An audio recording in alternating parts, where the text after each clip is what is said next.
Olá, queridos alunos da sexta série do EJA e também alunos do sétimo ano do Fundamental 2.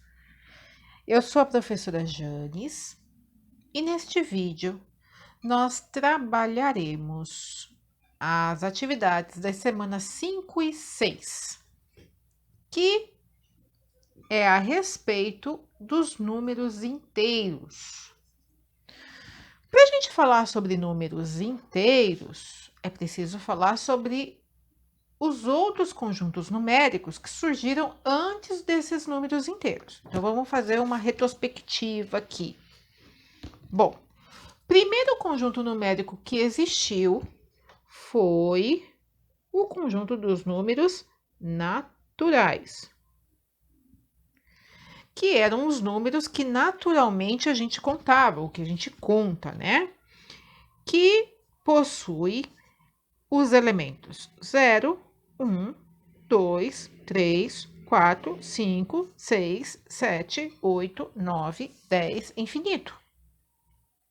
Só que surgiu uma necessidade de representar o que faltava, o que dava prejuízo, o que temperaturas negativas, né? Temperaturas abaixo de zero, frio, né? Muito frio, a falta de calor, né? Tá falando assim do que falta, né? Profundidades abaixo do nível do mar. Então, para isso, lá na Alemanha, eles pegaram os números naturais. Vou até pegar aqui uma reguinha. Que eram representados assim na reta numérica, né? 0. Vou fazer aqui bonitinho. Para vocês entenderem. 1, 2, 3, 4, 5. E aí, eles falaram, poxa, aqui é tudo bom, né? Tudo positivo, é lucro, é ganho. Eu quero representar uma coisa ao contrário disso. Então, eles pegaram essa reta e jogaram para o lado ao contrário. Tá? E aí, deram a mesma distância dos números, só que ao contrário. Ok? Aí, eles pensaram no seguinte, bom, aqui tem a mesma distância do que esse. Então, de vez de eu colocar o número assim, ao contrário, né? O 2 ao contrário, o 3 ao contrário, eu vou botar um símbolo que represente que esse número é ao contrário daquilo que está aqui. Então, ele pegou esses mesmos números, 1, 2, 3, 4, 5, e colocou um sinal menos. Então, criou-se o conjunto dos números inteiros, que não é representado pela letra I, é representado pela letra Z, de Ixi, a minha colega me falou, Salem, que representa contagem, que significa contagem em alemão. Os livros falam que é número em alemão, mas ela me falou que, essa minha amiga, que morou na Alemanha, falou que não, que essa palavra, Salem, é contagem, tá? Número é Nummer, tá? Em alemão. Então, ficou Z por causa de Salem. E aí, esse conjunto é representado por os números negativos, o 0 e os números positivos.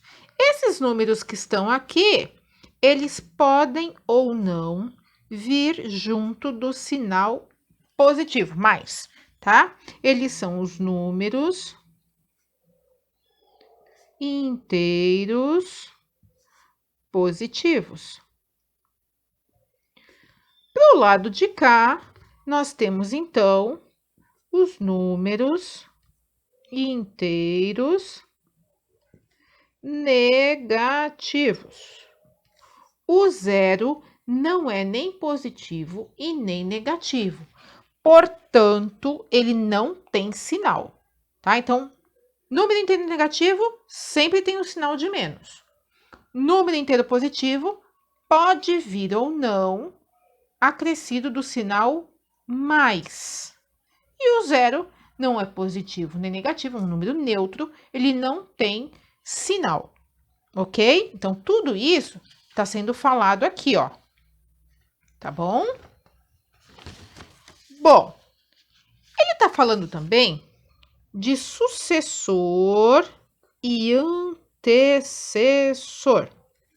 O sucessor de um número sempre está à direita do número. E o antecessor, ele vem antes, ele está à esquerda. Então, por exemplo, vamos pegar aqui o número mais 2. 2 positivo, tá? Então, sucessor de mais 2 e antecessor de mais 2. Sucessor vem à direita. Então, sucessor de mais 2 é o mais 3. Ou 3 somente.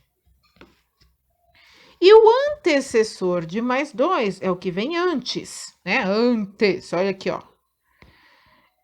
É o mais 1.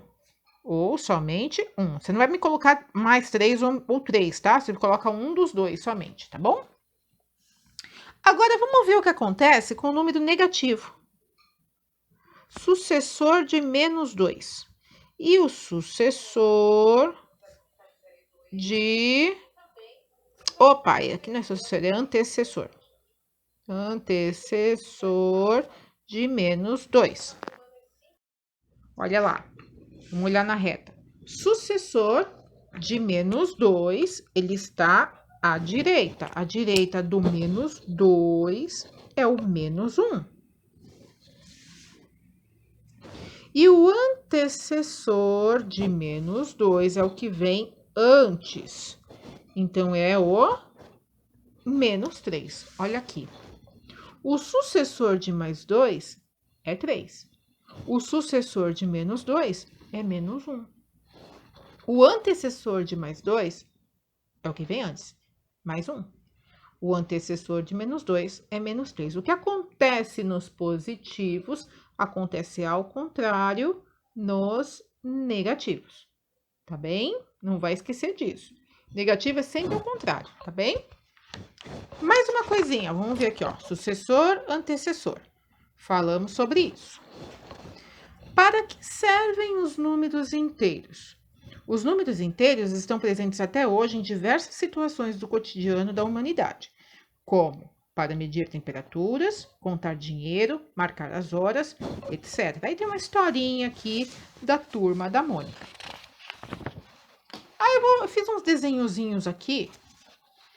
Eu vou deixar 2 links para vocês, tá? Introdução aos números inteiros e representação dos números inteiros na reta numérica, que são 2 vídeos que eu fiz o ano passado, para o 7º ano, que fala sobre tudo isso um pouquinho mais aprofundado, tá? Bora lá. Temperatura, a gente usa número inteiro para marcar. Temperaturas abaixo de 0, nós temos temperaturas negativas. E temperaturas acima de 0, são temperaturas mais quentes, né? São temperaturas positivas. Também usamos os números inteiros para representar altitudes e profundidades.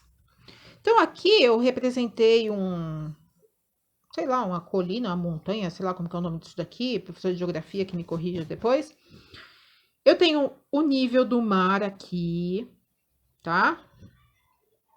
Altitudes acima do nível do mar são altitudes positivas, representadas com números positivos. Altitudes abaixo do nível do mar são altitudes negativas, também chamado de profundidade, tá? Isso quando está abaixo do nível do mar e tem água. tá? É profundidade. Agora, se tá abaixo do nível do mar, aqui, ó, o nível do mar tá aqui. Só que a água tá aqui, ó, não tá nesse espaço. Isso aqui é chamado de depressão, que é uma atitude negativa emersa, que está acima da água, não está acima do nível do mar. Está abaixo do nível do mar, só que está acima da água, tá bom? Não tem água nesse espaço, então é uma depressão. Então, também usa números negativos aqui, ó, tá? Profundidade e depressão. Outro lugar que a gente usa números negativos, os elevadores. Números positivos acima do térreo, números negativos abaixo do térreo ou subsolo.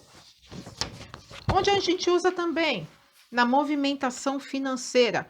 Os números positivos vão representar os lucros, os ganhos, os depósitos, os créditos, etc. Os números negativos representam prejuízo, retiradas, saques, débitos, perdas. Também usamos números negativos para representar datas.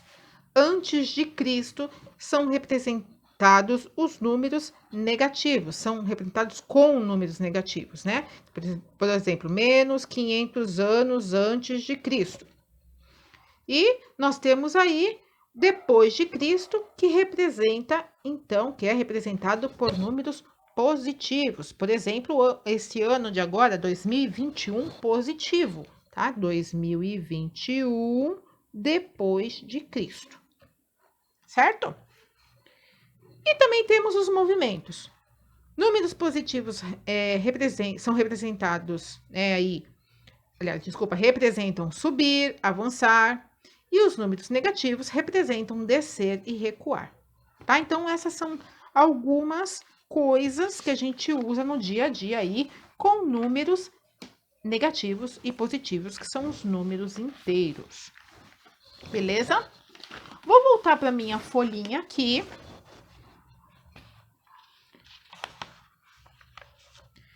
E vou falar um pouquinho mais sobre essa reta numérica. Esses números que estão a uma mesma distância, acho que eu vou ter que fazer um outro desenho aqui, rapidinho, tá? Peraí. Olha lá. Esses números que estão a uma mesma distância do zero são chamados de números opostos ou simétricos. Simétricos significa a mesma distância, tá? Então, o -1 e o 1 são números opostos. O -2 e o 2 são números opostos ou simétricos. O -3 e o 3 também são números opostos ou simétricos, e assim por diante, tá? Números opostos ou simétricos estão a uma mesma distância do ponto zero, tá bem? Beleza até aqui? Então, aqui você tem exercício perguntando qual que é o oposto do número, tá? Qual -3 é simétrico de qual número? Então, você já sabe aqui. Aqui também, ó, qual antecessor de 13, qual antecessor de -14, também vocês vão lembrar do que eu falei aqui, tá? Aliás, não foi aqui, ó. Tá bom? O antecessor é o que vem antes, o sucessor é o que vem depois. O antecessor é menor do que o sucessor, tá? Nos números negativos, quanto maior ele parece ser, menor ele é, tá? Nos positivos, quanto maior ele é, maior ele é mesmo, tá? Quanto mais ele aparenta ser maior, ele é maior. Aqui não, aqui é o contrário. E tem o ponto do saber, tá? Que ele tá falando que os números inteiros são muito utilizados para resolver problemas do nosso dia a dia. Tem um texto sobre a história da estrada Caminho do Mar. E aí, em cima do texto, vocês vão responder, né? Essas 3 perguntinhas bem simplesinhas aqui, tá bom? Tem nada de difícil, bem tranquilinho. E assim, a nossa aula chega ao fim. Agradeço a você que assistiu esse vídeo até o final. Espero que tenha gostado da explicação. Caso tenha ficado ainda dúvidas, me pergunte, tá? no nosso horário de trabalho, ou na sala de aula, nas aulas presenciais, pelo WhatsApp também, tá bom? Ou aqui pelo YouTube, né? Pode deixar aí sua pergunta nos comentários. Eu respondo assim que eu ver. Um abraço a todos, fiquem bem e até a próxima.